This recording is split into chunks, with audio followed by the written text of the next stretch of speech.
My name is Mel Henry and I'm with the New River Land Trust in Blacksburg. We work to protect farms, forests, and waterways across the New River Valley. And a big reason why we protect these areas is for habitat for wildlife, like birds. We love birds and we're so excited you're ready to go bird watching. Before we get started, we have some cool facts about birds that we want to share with you and some tips on how to increase your chances for an awesome bird watching experience. There are more than 400 species of birds in Virginia, and they come in all shapes and sizes. Different physical traits in birds are often shaped by diet and habitat, and believe it or not, we have many different habitats across our state. We have forests, swamps, bogs, freshwater tidal marshes, saltwater marshes, estuaries, and the Chesapeake Bay and coastal habitats, to name a few. Nestled in Appalachia, the New River Valley hosts an abundance of rich and diverse forest habitat and is home to a wide variety of unique and important birds. Physical traits, like the shape of a bird's beak, are actually adaptations dictated by diet and habitat, which have occurred over time to help the bird survive. A bird's beak is designed for eating particular types of foods. Take woodpeckers, for example. They feed on a diet made up of mostly insects, and their sharp beaks allow them to puncture through bark and wood to find bugs inside of trees. While birds that prefer to feed on nuts and seeds, like finches, have short, sharp, cone-like beaks for cracking the hard exteriors of their food. Birds are important for so many reasons. Many feed on bugs, helping to keep our insect populations under control, while raptors, like eagles and hawks, feed on small mammals and can help keep rodent populations under control. Vultures are what we call scavengers, and they have the super important job of cleaning up the carcasses of other animals. While this may sound gross, they're actually doing us a big favor. They are not only helping to keep away foul smells and sights, they are also helping to prevent the spread of disease. In addition to playing a vital role in ecosystems as predators and prey, birds are also crucial for the reproduction of plants through their role as pollinators or seed dispersers. It is estimated that millions of seeds are spread by birds each year. Here in Virginia and throughout the rest of North America, we have what we call residential birds and migratory birds. Residential birds live here year-round, while migratory birds make a two-way migration each year, flying south to the southern U.S., Central and South America each fall, and then returning the following spring. During migration, some birds will fly for hundreds of miles without stopping, and for many, when the journey is complete, they have traveled thousands. Over 1,000 species of migratory birds are federally protected by the Migratory Bird Treaty Act. Passed in 1918, the Migratory Bird Treaty Act was enacted in response to the extinction or near extinction of a number of bird species, many of which were hunted either for sport or for their feathers.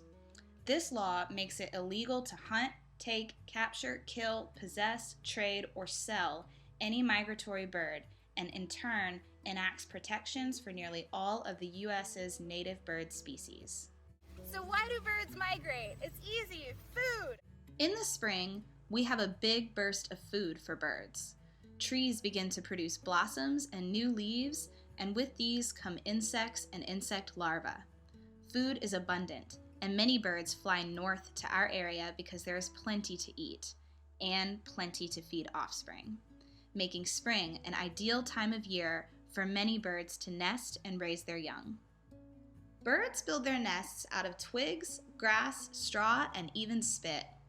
Some birds prefer to build their nests in bushes, shrubs, and trees, while others prefer to nest within holes or cavities.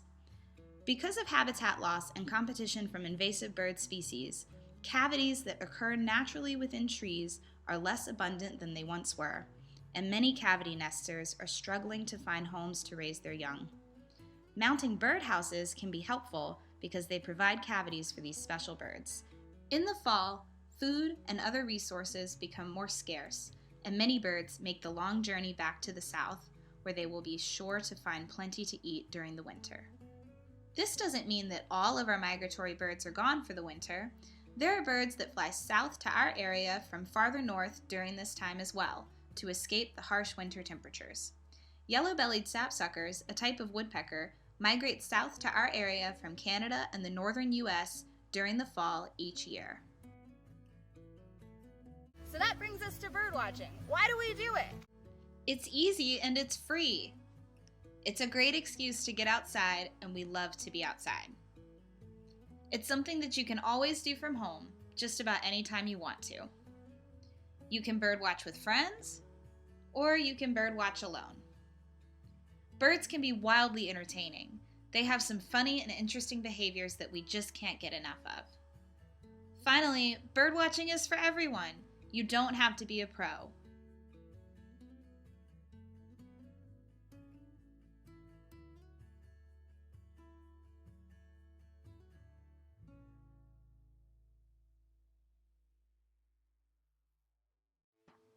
In your backpack, you'll find your Bird Sleuth Explorer's Guidebook.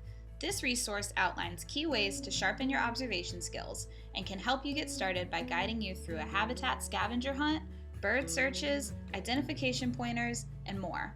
You can also use it to keep track of the different birds you identify along the way. Keep in mind, you can use this backpack to observe all kinds of wildlife, not just birds. All you have to do is get outside and see what you can find. Always use caution and be sure to give animals plenty of room. If an animal reacts to your presence, you are too close. Rule number 1 about our binoculars is before we even start using them, we want to make sure that they are around our neck and secure. Dropping binoculars can easily break them, and that wouldn't just be a big bummer for you, it's a bummer for the next person too. So getting started with our binoculars, one of the most important things to know is that this middle dial here is what helps us focus.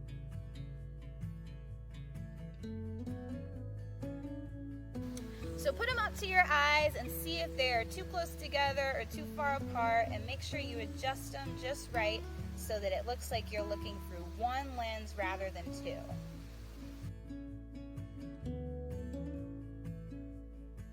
Now when it's time to practice using your binoculars, find an object that's far away to focus on.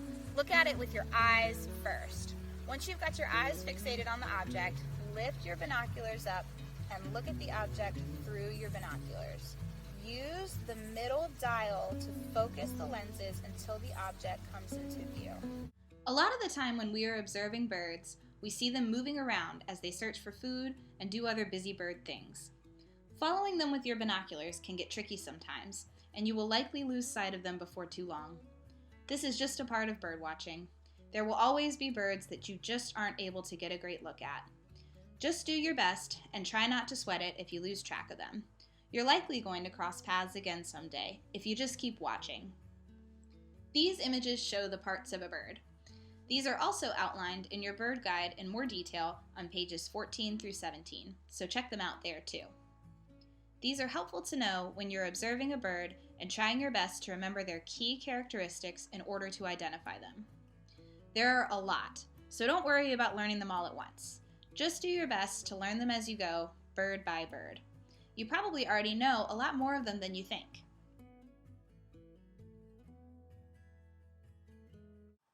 Where is it?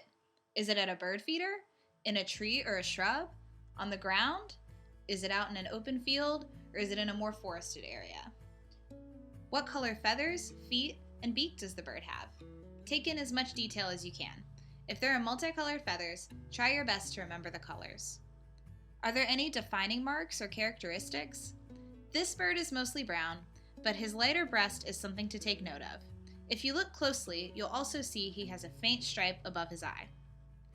What shape is the bird? This one is actually super helpful to remember if you can, especially if there aren't too many unique defining marks. Many birds can be easily grouped by their shape, but not all of them. About how large is the bird? This one can be tricky, but it gets easier with practice. Try your best to compare it to a nearby object, or if you know of another bird that's a similar size to compare it to, that's even better. What is the bird doing? Is it eating, jumping around on the ground, or through tree branches? Is it singing, flying?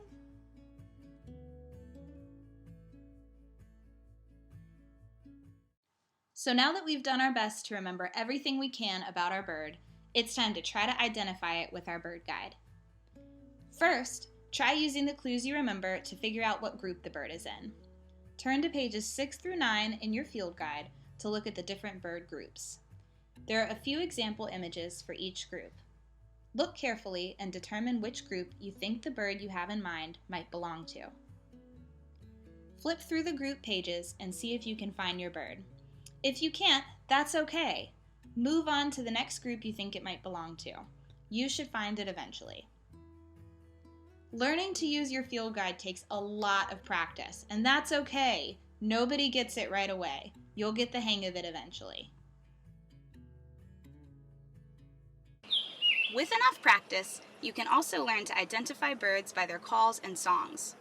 Often, you will hear a bird before you see them, and it can be very helpful to have an idea of a bird's typical call or song in order to identify them. Learning bird songs is fun.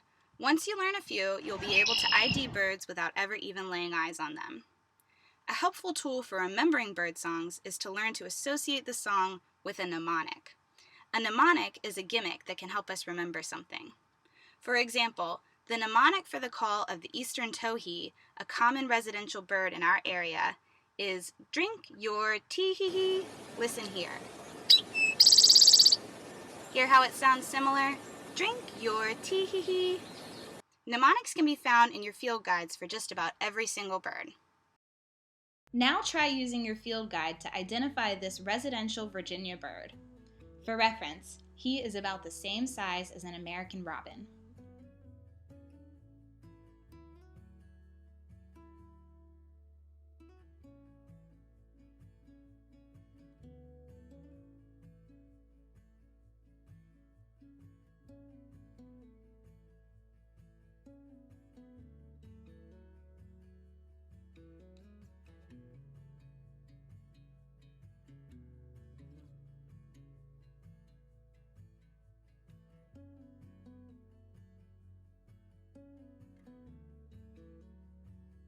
It's a northern mockingbird. You can find him in the thrushes, mimids, waxwings, and allies group. So where should you birdwatch? Well, you can always visit a public park or any public lands to see birds. Anywhere near a body of water, like a stream that's behind me, is a good place to see birds. In your own backyard is obviously a great place to see birds. You can birdwatch just about anywhere. So now that you've watched this tutorial, you are ready to use your outdoor exploration backpack to be an expert early birder. Have fun, happy birding, and be safe. Thanks for watching.